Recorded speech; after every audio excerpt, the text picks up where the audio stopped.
মিষ্টি গন্ধ লাগছে নাকে। আমের গাছে নকল এসেছে, তার সাথে মিশেছে শিউলি ফুলের ঘ্রাণ। কি সুন্দর! অনেক সুন্দর। বাবাকে বলবো এমন একটা সুগন্ধি এনে দিতে।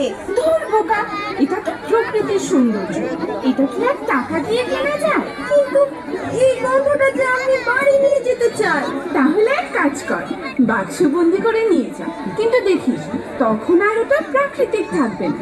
আর একটা কাজ অবশ্য করতে পারিস, এই ফুলের গাছ কিনে বাগানে অথবা ছাদে রোপণ করতে পারিস, তখন এই সুবাস বাড়িতে বসে উপভোগ করতে পারবি।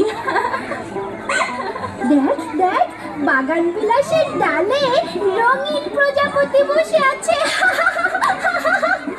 হ্যাঁ হ্যাঁ, ওই দেখ আরো কয়েকটা উঠছে এদিক সেদিক। আমাদের বাসায় ঝাড়বাতি তো এমন রং আছে। ঝাড়বাতির রং আর প্রজাপতির রং কি এক হলো? এখন না শহরে আর জোনাকি দেখা যায় না।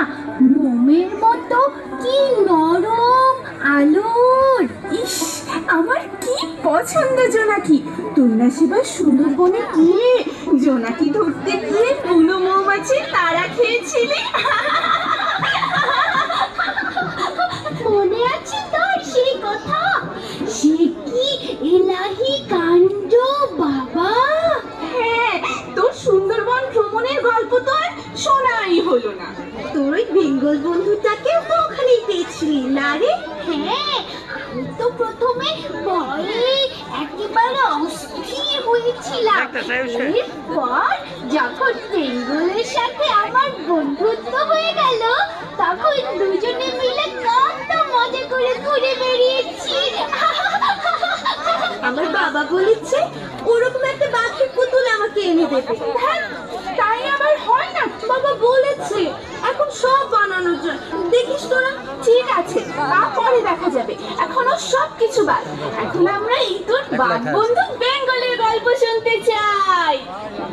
অবশ্যই শোনাবো তোদের। তার আগে ওখানে চুপটি করে বস। মাথার উপর বসেছে প্রজাপতি, আর সেখানে আমার গল্পের ইতি উতি।